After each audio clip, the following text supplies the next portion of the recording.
Assalamualaikum warahmatullahi wabarakatuh. Nama saya Azhar Gunawan, NIM 2019 B1 B092,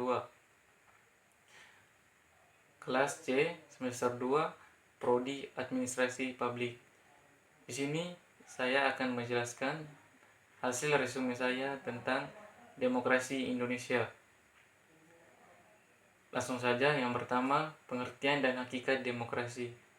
Kata demokrasi berasal dari bahasa Yunani, yaitu demos, yang artinya rakyat, dan kratos atau kretein, yang berarti kekuasaan atau pemerintahan. Jadi, menurut asal katanya, pengertiannya berarti rakyat berkuasa. Bentuk kekuasaan yang berasal dari rakyat, oleh rakyat, dan untuk rakyat. Sistem pemerintahan yang kekuatannya dipegang oleh rakyat. Jadi, secara umum demokrasi adalah bentuk atau mekanisme sistem pemerintahan sebagai upaya untuk mewujudkan kedaulatan rakyat atau kekuasaan warga negara atas negara untuk dijalankan oleh pemerintahan negara.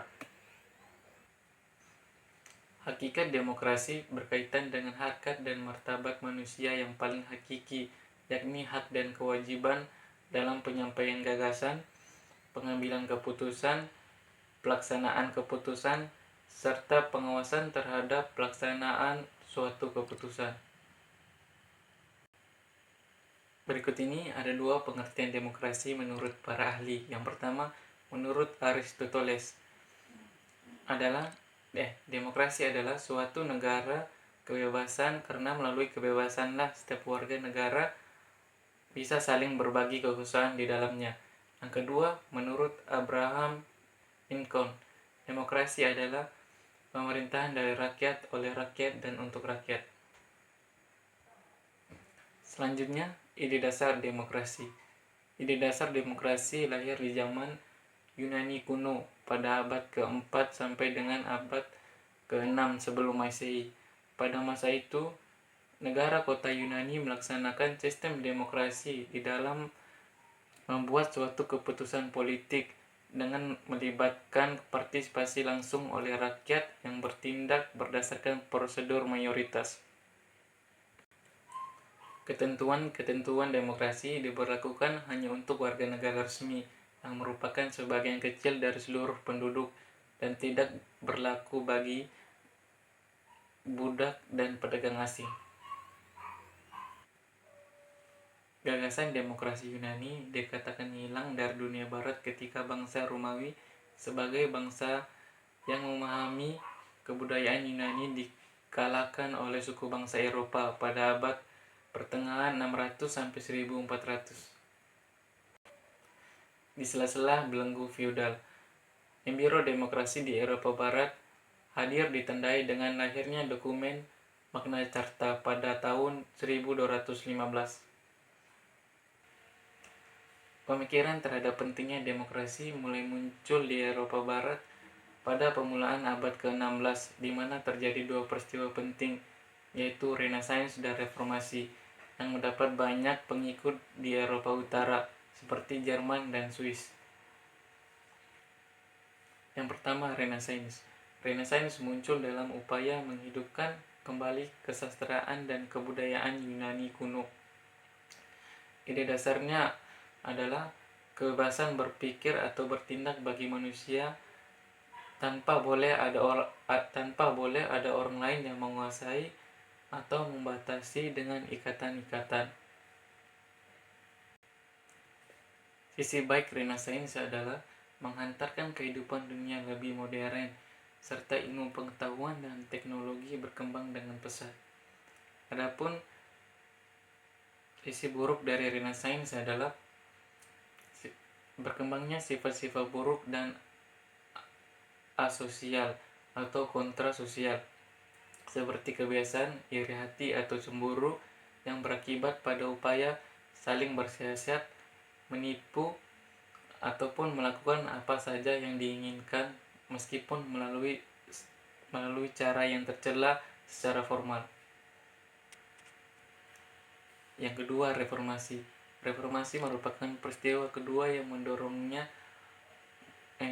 munculnya demokrasi yang pernah tenggelam di abad pertengahan, yaitu revolusi agama yang terjadi di Eropa Barat pada abad ke-16, yang awalnya menunjukkan sebagai pergerakan perbaikan keadaan dalam gereja Katolik, tetapi kemudian berkembang menjadi asas-asas Protestantisme. Selanjutnya, paham dan prinsip umum demokrasi. Menurut para ahli filsafat, suatu sistem kekuasaan di dalam suatu negara ditetapkan dan ditegakkan berdasarkan sistem nilai filsafat atau ideologi atau paham yang dianut oleh suatu bangsa. Ada dua ideologi atau paham demokrasi yang sangat berpengaruh terhadap sistem negara, yaitu paham demokrasi konstitusional dan paham demokrasi rakyat. Ada 5 prinsip demokrasi. Yang pertama, kebebasan. Kebebasan adalah kekuasaan untuk berbuat atau tidak berbuat dengan keinginan sendiri. Yang ketiga, pluralisme. Pluralisme berasal dari kata lain, yaitu plural, yang berarti menjemuk dan bermakna. Setiap entitas diakui seperti apa adanya, dan keberadaan setiap entitas perlu digantikan dengan entitas yang lain. Yang ketiga, paham individualisme. Individualisme merupakan doktrin etika atau asas moral yang menyatakan bahwa kepentingan pribadi diletakkan di atas kepentingan golongan, negara, dan bangsa. Yang keempat, kesetaraan. Kesetaraan dimulai dari konsep bahwa Tuhan menciptakan manusia dalam kesetaraan. Kesetaraan bersendi pada konstruksi nalar manusia, bahwa Tuhan adil dan oleh karena itu tidak akan membeda-bedakan umatnya. Yang kelima, keadilan. Menurut prinsip ini, setiap negara memiliki kedudukan yang sama di hadapan hukum. Keputusan yang mengikat warga negara merupakan perbuatannya sendiri, sehingga dipandang adil dan diwajibkan untuk mematuhinya. Selanjutnya, demokrasi di Indonesia. Sebelum adanya konsep bangsa Indonesia, kehidupan masyarakat di wilayah Nusantara telah mempraktikkan ide tentang demokrasi, meskipun dalam bentuk sederhana. Tiap-tiap kelompok masyarakat dianggap memiliki hak dan kedaulatan yang sama, sedangkan kepala kelompok masyarakat tidak memiliki hak yang lebih atas warga lainnya. Pernyataan resmi tentang demokrasi pernah dikemukakan. Yang pertama dikemukakan oleh Djoko Aminoto pada tahun 1918 di depan Volksraad dalam mosi tentang pembentukan parlemen di negeri jajahan Hindia Belanda. Yang kedua dikemukakan oleh Insinyur Soekarno, yakni tentang pentingnya aktif parlemen yang dapat memproduksi aturan-aturan sesuai dengan suara mayoritas, dan pentingnya peranan negara untuk menjalankan demokrasi sosial dan ekonomi. Konsep pemikiran demokrasi dalam sejarah Indonesia modern semakin mengkristal dalam sidang BPUPKI.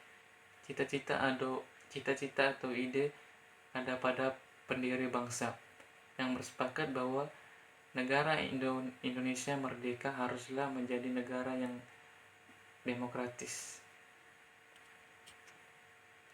Demokrasi yang dikembangkan dalam NKRI adalah demokrasi berdasarkan ideologi Pancasila yang meliputi politik, sosial, dan ekonomi untuk mewujudkan keadilan sosial bagi seluruh rakyat Indonesia. Dan oleh karena itu disebut demokrasi Pancasila adalah demokrasi berdasarkan paham kekeluargaan dan gotong royong yang ditujukan kepada kesejahteraan rakyat. Mungkin itu saja yang bisa saya jelaskan. Lebih dan kurangnya saya mohon maaf. Wabillahi taufik wal hidayah. Wassalamualaikum warahmatullahi wabarakatuh.